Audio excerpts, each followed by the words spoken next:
Esses dois gráficos representam o mesmo ativo com o mesmo período, olha só. Aqui a gente tem 1 hora e 53 minutos e aqui a gente tem 1 hora e 52 minutos. Se você acha que o da esquerda está um pouco mais fácil de entender, você vai adorar o vídeo de hoje.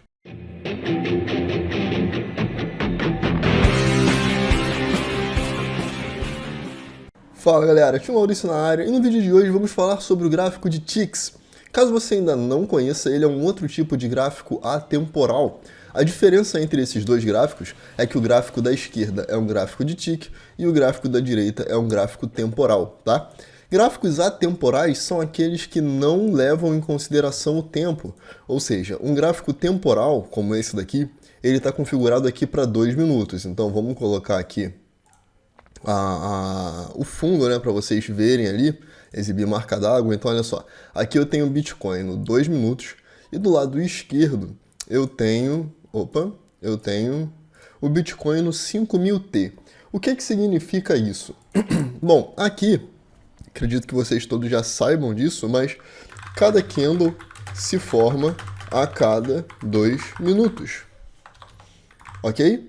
O que significa que você sabe exatamente em que momento um candle vai fechar e o outro vai abrir. No gráfico da esquerda não é isso que acontece. Observa aqui embaixo, onde a gente tem aqui o número que está aparecendo aqui. Normalmente, o que aparece pra gente é isso aqui, ó. O gráfico de 5 minutos está faltando 2 minutos e 5 segundos, 4, 3, 2, certo? Mas se a gente colocar num gráfico como o 5000T, por exemplo, aqui no Bitcoin, você vai ver que ele está mudando até chegar em 5000. O que significa isso? Bom, o que significa é que esse gráfico ele vai fechar cada uma das suas barras quando o mercado fizer 5.000 trades. Quando tiver 5.000 compras e vendas, ele vai fechar um candle e vai iniciar o candle seguinte, tá? E isso torna muito interessante você observar o gráfico dessa forma, porque ele, por não considerar o tempo, você está vendo em formato de candle como se fosse um gráfico temporal, né? Diferente do Renko, por exemplo. Se a gente fosse colocar o Renko aqui, vamos colocar aqui no lado direito aqui. No gráfico de Renko ele começa a formar boxes, né? É diferente do que vocês estão acostumados. Mas no gráfico aqui da esquerda, a gente tem ele bem parecido com o gráfico de candle, e os estudos de análise técnica funcionam muito bem, principalmente pivô, onde você encontra pivôs acontecendo aqui, eles normalmente tendem a fazer um bom movimento. Isso significa que, por você observar o pivô como um ponto de entrada, você pode simplesmente observar qual é a sua tendência principal, e a partir da sua tendência principal, você vai definir qual vai ser, onde vão ser os pivôs que vão te dar um sinal de entrada ou de saída, certo? Eu tenho aqui então o meu gráfico com as duas médias 12 e 26. A partir do momento que elas se cruzam para baixo, que foi aqui, nessa linhazinha amarela aqui, tá? Deixa eu colocar o do lado direito aqui no gráfico de 2 minutos e vamos colocar ele na mesma configuração, ok? Então aqui ele virou antes, certo? Então ele antecipou um pouco esse movimento de virada, enquanto o gráfico de 2 minutos virou alguns minutos depois. Vamos marcar ele aqui. Então ele virou aqui, tá? Esse movimento que aconteceu aqui, se você observar, vamos colocar aqui, eu vou marcar esses 3 candles aqui, ó. Esse, olha qual que foi esse movimento, esse e esse. Isso daqui, né, que pra gente aqui no gráfico de 2 minutos foram 3 candles formando 6 minutos, nesse gráfico da esquerda, que é o gráfico atemporal, o gráfico de ticks, ele mostrou pra gente que, bom, ficou bem claro aqui o rompimento desse pivô de baixa, certo? Olha só, no gráfico de 2 minutos, esse pivô estava aqui. E o que muda disso daqui, né? Como ele virou antes, a gente já percebe que aqui em cima a gente teve um topo, a gente teve um topo mais baixo e a gente já está tendo aqui um pivô de baixa, que pode não ficar tão claro para você se você estiver observando um gráfico de tempo, ok? Eu estou colocando ele aqui no 2 minutos, porque ele normalmente o 2 minutos é mais errático, é mais bagunçado, para você ver a diferença de como é o gráfico da esquerda para o da direita em relação a estar limpo e fácil de entender. Eu vou remover aqui esses estudos que eu fiz aqui, os estudos de mão livre, desse daqui também, opções de estudo, excluir todos os estudos de mão livre. Pronto. E aí, o que a gente pode observar, né, sobre esses dois gráficos aqui? Bom, se a gente ficar aqui no gráfico da esquerda, eu vou marcar só os pivôs de baixa que são claros aqui pra gente, tá? Então, esse daqui, no gráfico de 2 minutos, ele aparece aqui. Nesse daqui, vamos marcar ele aqui também, nesse pontinho aqui.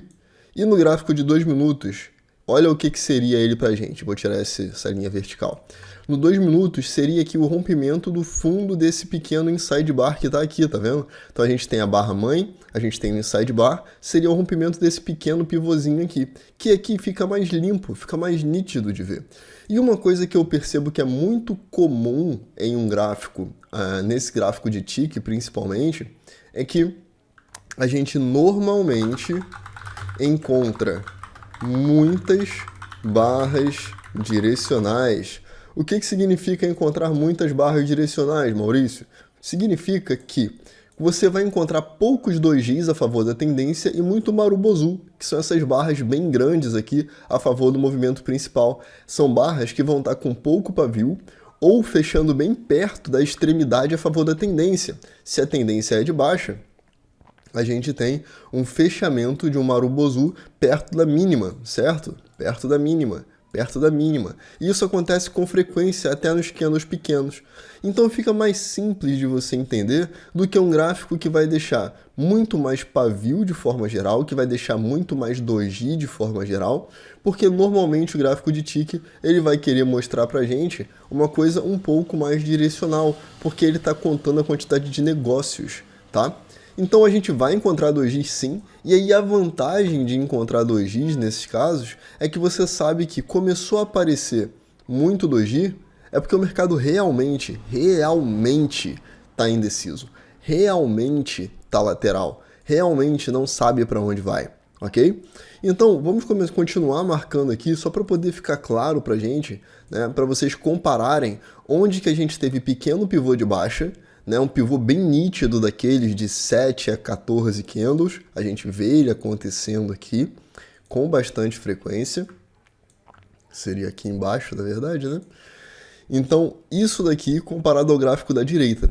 Aqui a gente tem pequenos padrões de 1 candle, de 3, 4 candles aqui para poder entrar em violação, enquanto nesse ele faz um pullback bonito e cai, faz um pullback bonito e cai. Isso vai repetindo com frequência. Vamos colocar aqui um pouco mais para a esquerda, onde a gente teve esse movimento de alta, e eu vou marcar esse movimento de alta com uma caixa aqui desde o cruzamento até onde ele terminou o cruzamento. E observa isso no gráfico de 2 minutos.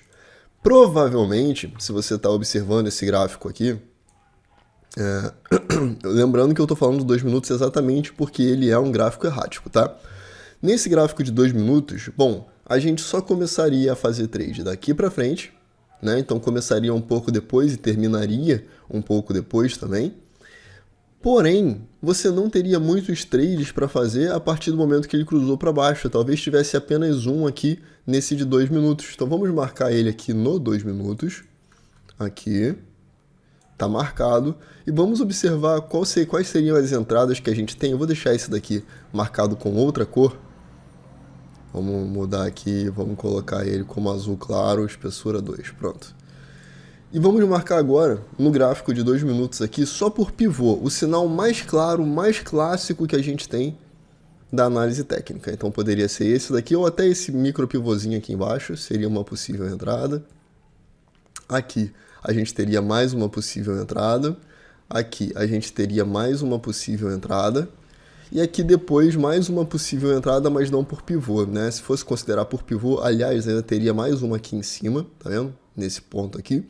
E tudo isso estaria perdido num gráfico temporal, porque o gráfico temporal depende do tempo passar para ele fechar. E se você fica ali como refém do tempo, não que isso seja uma coisa ruim, tá? Porque você tem uma previsibilidade de período, você tem uma previsibilidade de quando o candle vai fechar. Por exemplo, faltam 3 segundos para fechar agora o de 2 minutos aqui. Então, fechou legal, agora eu tenho noção do que está acontecendo. Talvez eu tenha uma possível venda aqui embaixo, porque isso daqui é um padrão de engolfo. Vamos dar uma olhada no que está acontecendo aqui no 2000T? Bom, a gente fez pivô aqui, pivô aqui, pivô aqui, não conseguiu romper nenhum topo anterior.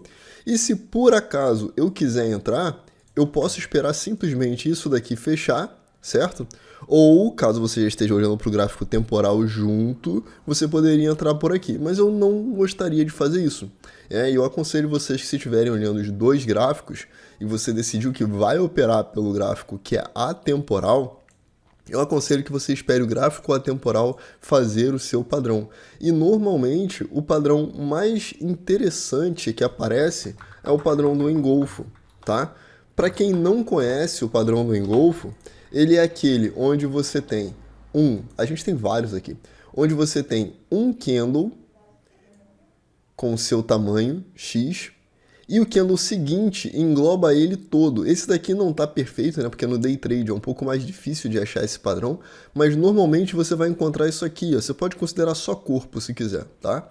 Então o corpo a favor da tendência é maior do que o corpo contra a tendência. E se isso acontecer nesse ponto aqui, isso pode gerar um trade interessante. Como eu gostaria de ver esse candle se fechando? Eu gostaria de ver ele se fechando da seguinte forma. Eu gostaria que ele fechasse o mais próximo possível da mínima, se possível, abaixo do candle anterior. E isso poderia gerar um trade bem interessante para a gente, né? Aqui é claro que eu estou no 5000T, ele é referente aqui mais ou menos a um gráfico de 2 minutos, então ele não é um movimento muito grande. Eu aconselho vocês que não façam, inclusive, trades a partir de time frames muito curtos. Eu explico isso no vídeo aqui no canal, sobre taxa, sobre o que você paga, porque sai caro de fazer, tá? Mas se você achou interessante esse gráfico aqui, vale a pena você começar a procurar um time frame que faça sentido para você. E lembrando, em cripto você precisa se especializar bastante no que você estiver fazendo. Porque se você estiver operando o 5000T no Bitcoin, é uma coisa. Mas se você estiver operando o 5000T no Ethereum, por exemplo, ele vai se comportar de forma um pouco diferente. Tá? Então, dependendo do ativo que você estiver fazendo, 5000T pode ser muito ou pode ser pouco. A gente pode pegar aqui uma outra moeda, por exemplo, BNB. Vamos observar. 5000T no BNB. Então aqui, ó, 5000T no BNB. A gente tem dessa máxima aqui para essa mínima 1 hora e 23 minutos. Enquanto aqui 1 hora e 40 minutos, mas olha a quantidade de sinais que você teve aqui pelo gráfico de 2 minutos. Muito mais sinal do que pelo gráfico de 5000T. Então seria necessário você ajustar o gráfico para ele ficar o mais próximo possível. Olha só, parece quase uma cópia do gráfico da direita, tá? Aqui na esquerda, olha só, na queda não fez tanta diferença assim, né? Vamos marcar aqui para ficar claro. O cruzamento aqui aconteceu um pouco antes também. E durante a queda, vamos colocar aqui a marcação bem no topo, a gente teve basicamente o mesmo sinal de venda, certo? Basicamente o mesmo sinal de venda acontecendo ali, talvez até aqui um pouquinho antes também, olha só, aparecendo aqui nos dois, bem claro, mas na alta, vamos marcar aqui os sinais pelo gráfico da esquerda. Então cruzou para cima aqui, eu tenho um pivô de alta acontecendo aqui, que olha só, no 2 minutos era um micro pivôzinho. Aqui eu tenho mais um, certo? Que aqui também era um micro pivôzinho. E aqui em cima ele nem chegou a fazer esse pivô aqui, marcou um topo duplo e caiu. Beleza? Então, caso você tenha gostado desse gráfico, vale a pena você colocar ele aí para você começar a se acostumar com ele, para você fazer os seus trades nele. E quem sabe essa seja a mudança que você precisava para ter a famosa virada de chave. Se você gostou desse vídeo, senta o like nesse dedo e não se esquece de ativar as notificações. Se você ainda não for inscrito, se inscreve aí. Eu espero que você tenha gostado e vejo você no próximo vídeo. Valeu!